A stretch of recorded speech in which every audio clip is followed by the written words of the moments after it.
President Obama, Mr Harry Jenkins, Speaker of the House of Representatives, Senator the Honourable John Hogg, President of the Senate, the Honourable Tony Abbott, Leader of the Opposition, Honourable Members of the Australian Parliament, distinguished guests, one and all. Mr President, it's good to see you again after so long. I think it's been 2 days. And when I saw you emerge from Air Force One today, I thought two things. One, it's a lot easier to run downstairs if you're not wearing high heels. And two, whilst I've been counselled by the Chief of our Air Force about making this statement, I'm going to do it anyway. Our Air Force plane made it back from Hawaii to Australia before Air Force One. Now,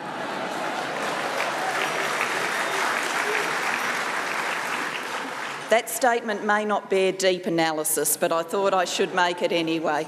And Mr President, I also wanted to say to you, we've been a little bit nervous about tonight because my partner Tim really got a talking to from the First Lady when we were in Hawaii.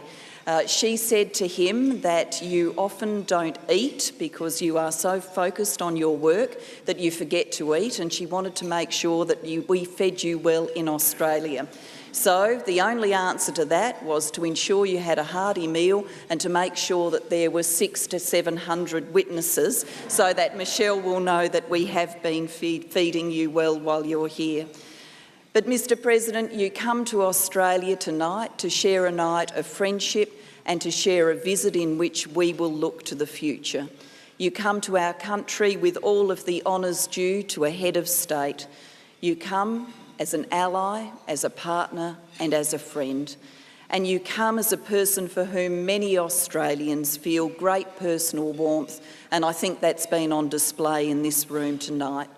Not just for the substance of your leadership abroad and at home, but for the style of modern leadership you display as well. Australians, not given to overstatement, see you leading a great nation amid all the passions of politics in a democracy, and we see in you a clear combination of vision and a very deep calm. And we admire your own unique journey in life and law, community and politics. Australians who know your memoir, Dreams from My Father, can't help but experience the shock of the familiar as we read your remembrances of time past, of a life lived with roots in many places.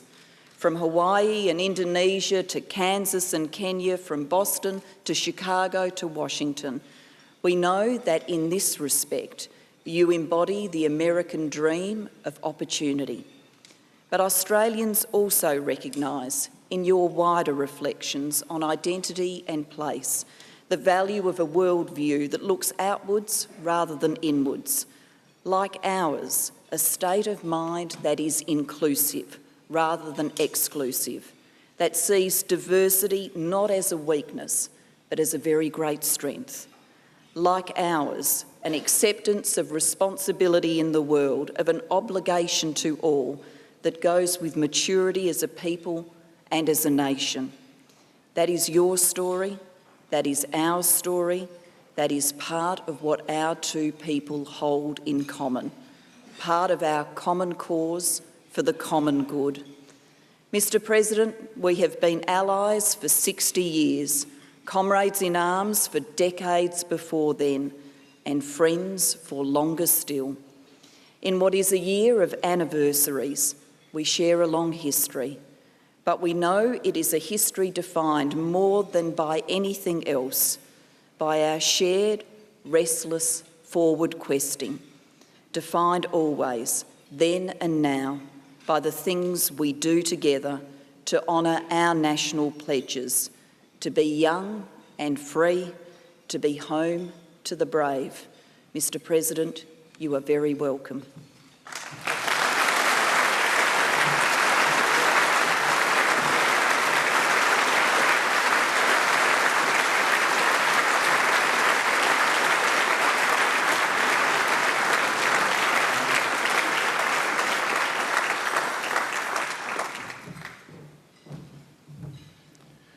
Ladies and gentlemen, the Honourable Tony Abbott, Leader of the Opposition.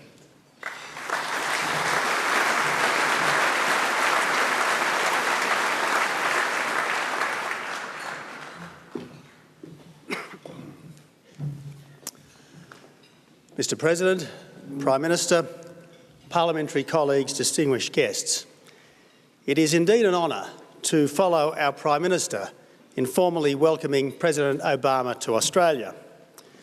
As the leader of the United States, sir, you are the world's president because no other country has such a place in the life and such a hold over the imaginations of people across the globe. As Prime Minister Gillard has said, watching the moon landing in 1969 convinced her that there was nothing that America and Americans could not achieve. The moon landing, sir, was special for me too. My teachers didn't think it was important enough to interrupt classes for. So I absconded to a friend's house to watch the broadcast. It was the only time in my life I ever wagged school, and I'd like to think that I did it for America.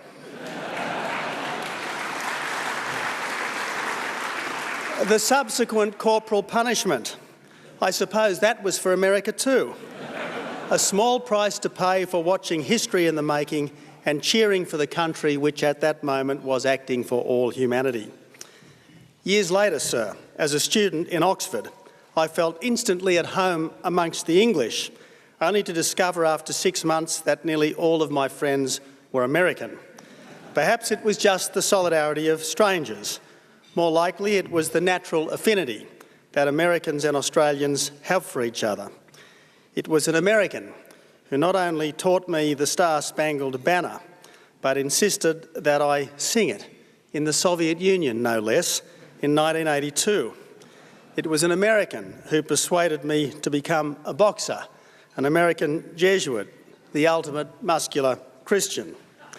From the American sealers and whalers who were an important part of our national economy back in the 1800s, the officers and men of the Great White Fleet who were given perhaps the most tumultuous welcome ever extended to any visitors to our shores, General Pershing's men who went to war for the first time under General Monash in the Battle of Hamel, to the countless Americans and Australians at all times and in all places who instantly warmed to each other's informality and readiness to have a go. Our citizens are not strangers to each other. English-speaking peoples never really are.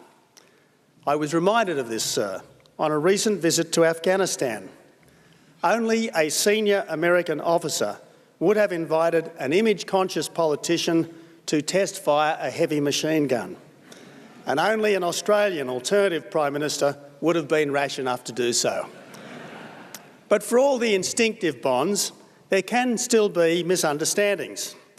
On my first trip to the United States as a parliamentarian, the US Information Agency briefed my hosts that I was a ferocious Liberal and deeply anti-Republican, which meant that I spent most of the fortnight being introduced to communists. The very concept of the office I hold as an institutional critic of government is foreign to your notions of a powerful and unifying president. Indeed, the nearest thing you have to an opposition leader is probably an editorial in the Wall Street Journal. But a good thing it is to have a shadow government to keep the official one on its toes. Regardless, sir, of their normal political affiliations, millions of Australians took pride in your election as president because it showed that America could live up to its dreams and that Americans were capable of judging people by the content of their characters rather than the colour of their skin. In similar vein,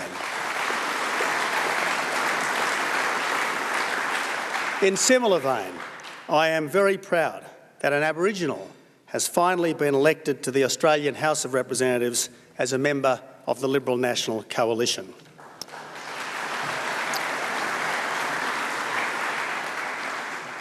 Mr President, we too are a country that has beckoned to the poor, the huddled masses yearning to be free. We too are a country spreading across a continent from sea to shining sea. We too are one nation, indivisible under God, with liberty and justice for all. And at least in this country, sir, the President of the United States stands for power tempered with goodwill, wealth with justice, and energy with wisdom. So naturally, we could hardly have amongst us a more welcome guest.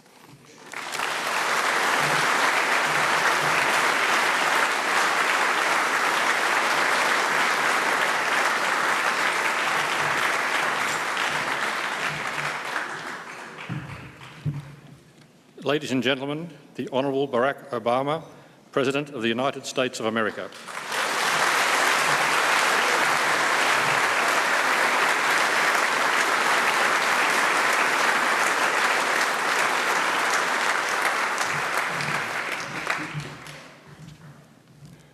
Well, Prime Minister Gillard, Leader Abbott, thank you both for your wonderfully warm words. And I thank you for showing that in Canberra, as in Washington, people may not always see eye to eye, but on this we are all united. There are no better friends than the United States and Australia.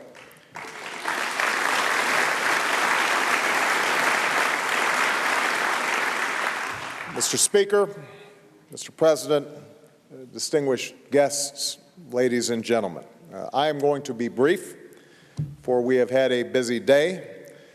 I'm not sure what day it is.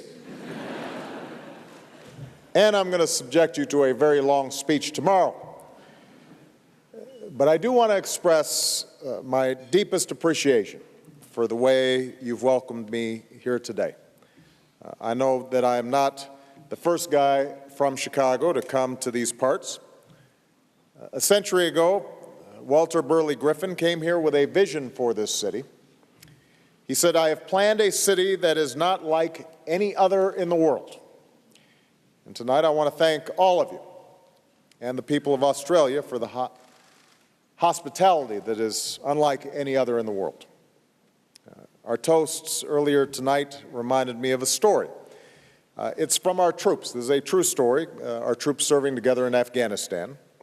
Our guys, the Americans, couldn't figure out why your guys were always talking about cheese. All day long, morning, noon, and night.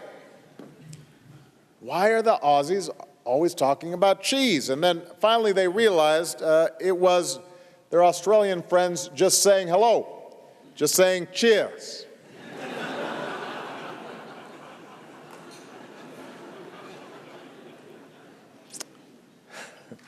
So we Americans and Australians, we may not always speak the same way or use the same words.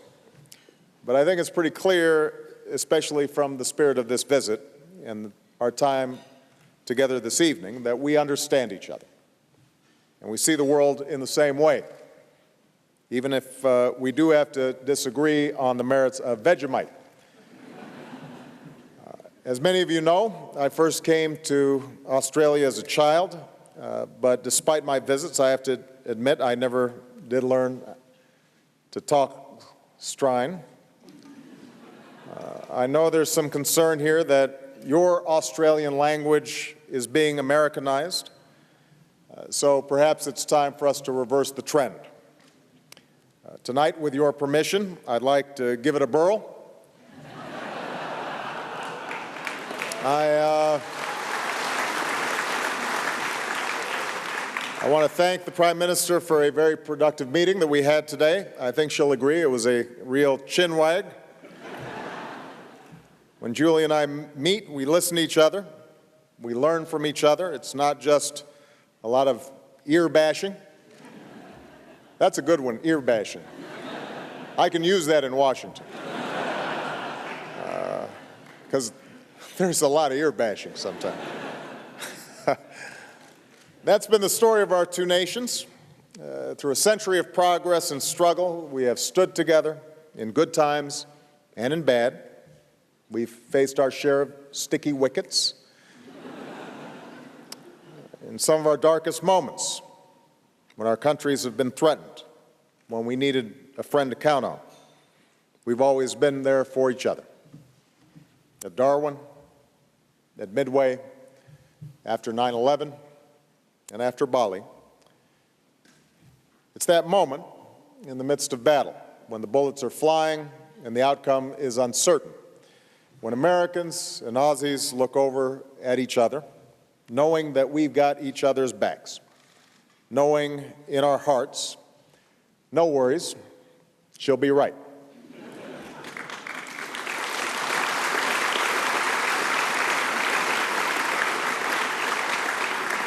And so tonight, as we mark 60 years of this remarkable alliance through war and peace, hardship and prosperity, we gather together among so many friends who sustain the bonds between us.